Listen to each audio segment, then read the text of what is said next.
Les catholiques n'ont pas été entendus. Ce sont les mots très clairs de la conférence des évêques de France hier soir, suite aux annonces du président de la République. Et Monseigneur Aumônier, vous souhaitiez adresser un message pour l'Avent aux fidèles, mais vous nous avez dit « je ne peux pas ne pas réagir à ces annonces ». Oui. Je voudrais dire ma peine, mon étonnement, et plus que cela.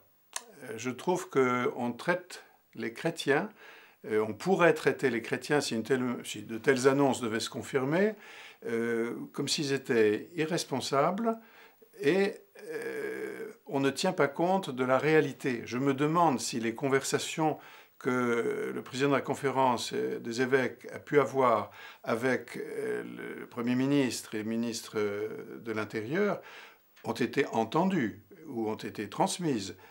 Ce que nous avons proposé, c'est que nous puissions nous réunir pour la prière le dimanche et en semaine dans nos églises avec une jauge proportionnée à la taille de nos églises. Et non pas, nous n'avons jamais demandé qu'un chiffre soit donné, un chiffre absolu, et alors encore moins un chiffre comme celui de 30. Je rappelle que nos églises, que ce soit la plus petite église du diocèse ou la plus grande, le dimanche, c'est entre 300 et 1000 personnes qui vont à la messe le dimanche. Il ne faut pas traiter les gens comme s'ils n'existaient pas, comme s'ils n'étaient pas des citoyens responsables, comme si le fait de se réunir pour la prière était une chose étonnante. Se réunir pour la prière, pour un chrétien, c'est vital. Ce n'est pas simplement se réunir les uns à côté des autres, mais les uns avec les autres.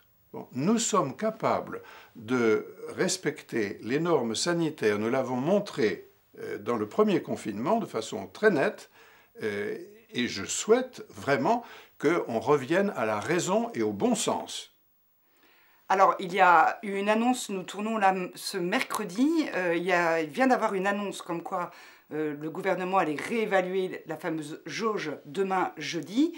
Est-ce que vous continuez à maintenir la pression aux côtés de la conférence des évêques de France ? Mais les chrétiens et les évêques manifestent leur désaccord avec une jauge qui ne serait pas juste. Voilà. Et il ne serait pas juste alors même que nous pouvons respecter les normes sanitaires. Voilà. Là, nous ne pouvons pas expliquer l'inexplicable aux fidèles.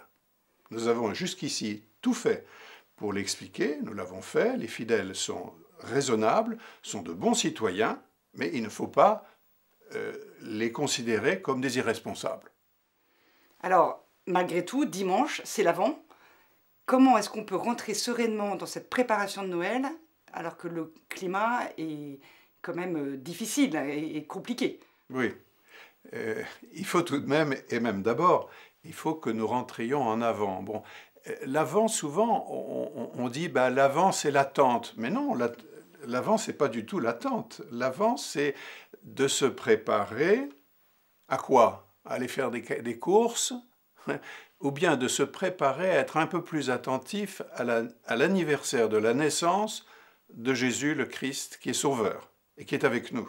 Voilà, c'est ça que ça veut dire Noël pour les chrétiens. Voilà. Noël, ce n'est pas l'ouverture des magasins. Noël, c'est l'ouverture des cœurs, et c'est l'ouverture des cœurs à celui qui est là. C'est quand même beaucoup plus profond.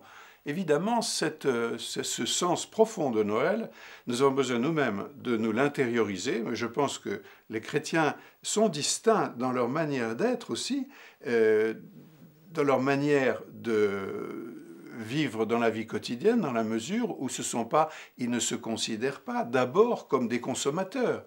Et ils ne sont pas, et ils ne veulent pas qu'on les considère d'abord comme des consommateurs. Fêter Noël, c'est pas aller consommer un peu plus. C'est se réjouir, mais se réjouir de quoi? Pas de se regarder les uns les autres, mais de trouver les ressources, de recevoir l'amour de Dieu et de le transmettre. Que souhaitez-vous aux fidèles pour cette période de l'Avent et cette fête de Noël? Ce que je souhaite beaucoup, parce que je sens qu'il va y avoir une tension de toute façon entre les mesures qu'il faudra prendre et puis ce qui pourra satisfaire les uns les autres. Mais nous avons dans notre ADN, si je puis dire, non seulement le sens communautaire, mais une charité un amour des autres, un désintéressement qui nous est demandé et donné par le Christ. Alors il faut que nous puissions le traduire très concrètement. Je pense par exemple à l'unité de la communauté. Il ne faut pas que les difficultés ou les tensions inévitables qu'il va y avoir provoquent des divisions et qu'on fasse très attention à ce qu'on dit et à ce qu'on fait et à ce qu'on ne soit pas individualiste à la manière du monde, y compris pour des raisons religieuses. C'est pour ça que là, je crois qu'il y a un véritable effort, un véritable travail sur nous-mêmes à faire, pas seulement pour le bien des chrétiens, mais pour le bien de la communauté et de la nation.